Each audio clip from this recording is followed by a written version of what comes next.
Hello again. My name is Elijah Lucas. From your perspective, earlier today, you worked alongside me to stop my son Greg from making a terrible mistake.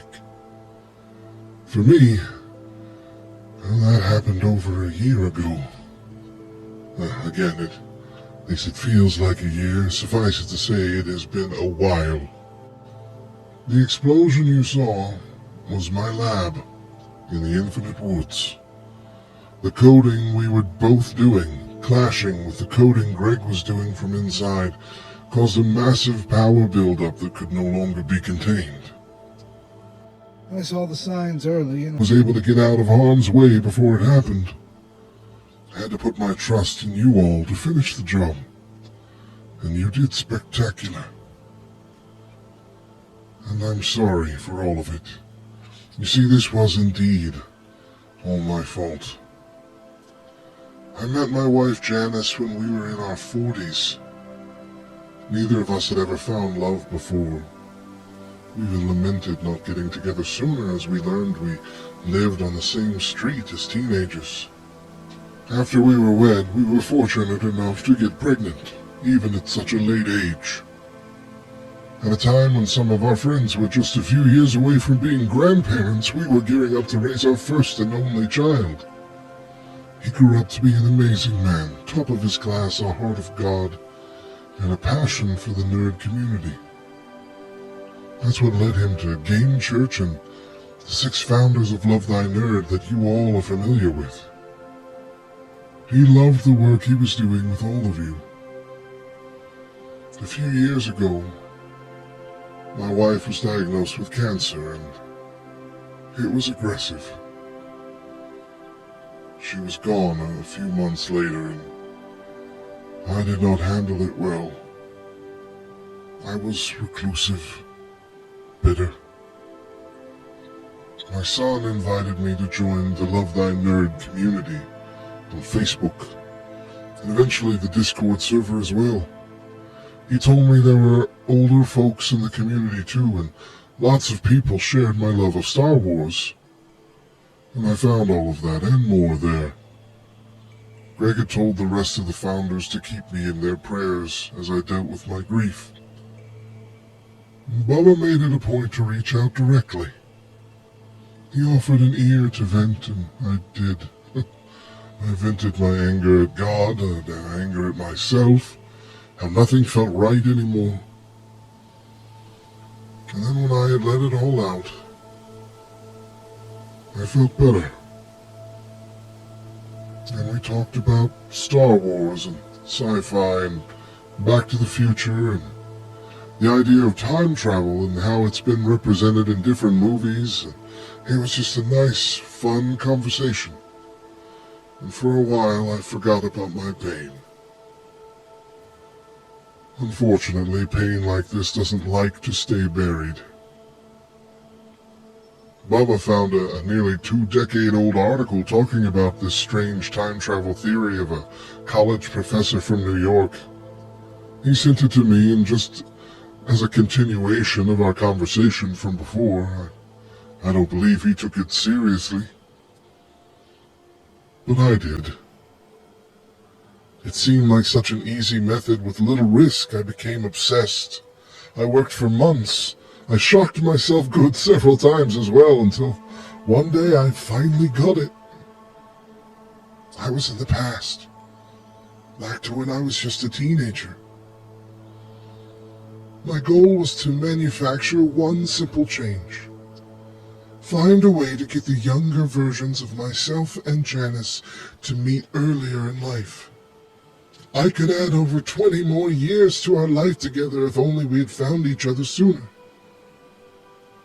One dislodged bike chain later, and they ran into each other on their street. What I didn't fully understand is that I wouldn't suddenly return to my time with 20 more years of memories to cherish. Instead, I wound up here. It appeared time moved on without this version of me. Before knowing what this place was, I made the mistake of admitting that I was a time traveler. I was quickly thrown out of the city walls. In the Infinite Woods lived a handful of others who had messed with reality through time travel. I was told that the forest was filled with thousands of them, though. Over time, I began to build my own shelter and workshop, using the mountains of discarded electronics, mostly from Philips, with 2 L's.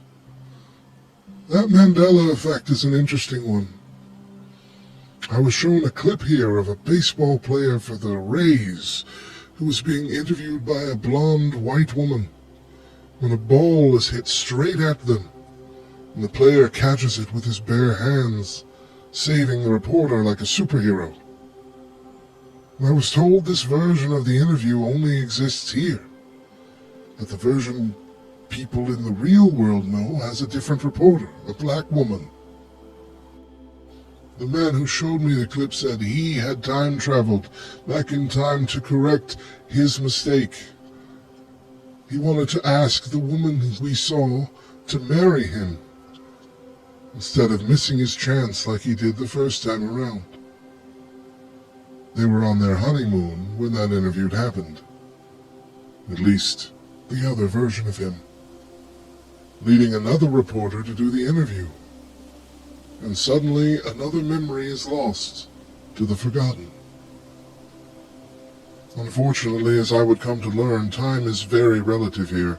My mistake had a consequence that wouldn't reveal itself to me for many years. I accidentally erased my son. I thought reality would bend around him. I thought maybe, if anything, he'd be a bit older. But I never expected any of this. And of course, you all know what has happened since Greg arrived. It's hard for me to fully explain in a way you'll understand the advancements of technology we have here. We've had decades to work on theories and projects that scientists in the real world haven't even considered yet. Part of that is how we were able to implant messages, code, pages, videos, and the like into your reality. How we eventually were able to interact. Greg very nearly figured out how to fully transport himself back. But thanks to you, he survived his trip back here to me. We've seen what has happened in your world. We've even been able to look upon events we didn't know about at the time. Despite his goading, I want you to know that Greg did not cause the death of the other version of Elijah. I'm afraid he did that to himself. Driving himself mad over this, it appears that he tried to force a time travel event. Perhaps he was trying to rectify a mistake he didn't even know he made in the past. But all of this was too much for him. And he didn't have the experience of several months of trial and error like I did. His death was an accident. Beyond his threats, Greg accomplished very little in your world in the end. And there are no jails here. We simply keep living. Greg has stayed with me and has come to accept his role here. He has apologized to me many times, tormented himself over what he almost became, and he has rebuilt his foundation of faith. In the months since rebuilding my lab, we have used Greg's research to do some good. We found a way to return people from here to your world, and a way to seed them in, where reality will build itself around them, merging them with their alternate versions. Perhaps this is why God sent us here to begin with, to bring an end to the forgotten, to find the lost. It takes a lot of energy and time to send someone home, but our first volunteer, Carol, found her way home. She sent us a message to tell us she has both versions of her life in her memory right now. I don't know if that will stay the same forever or if the new reality will eventually overtake her. But she has never been happier. And there's now only one of her. Once we are able to send everyone home, Greg and I have decided to stay here and continue to help others who show up, lost in the forgotten. Thank you again, Love Thy Nerd. In many ways, you have saved us both. Late in the evening on May 24th, 2024, Greg Lucas's X profile was updated. New, less threatening photos, and the name was changed to simply Lucas. A final video was posted. In this video, it's learned that approximately a year has passed for Elijah in the Forgotten since his last communication with the LTN Discord, mere hours ago. He assures everyone that their mission was successful. Greg was stopped and even managed to return to the Forgotten, and in the year since has begun rehabilitation with a renewed faith and a new purpose. Elijah shares his thanks and rejoices in the newfound purpose he has discovered as well. The founders are safe. The staff are safe. The Discord is safe. Love Thy Nerd will continue onward as it has before, holding on to the memory of Greg and Elijah Lucas for as long as they can, until those memories once again fade away into the Forgotten.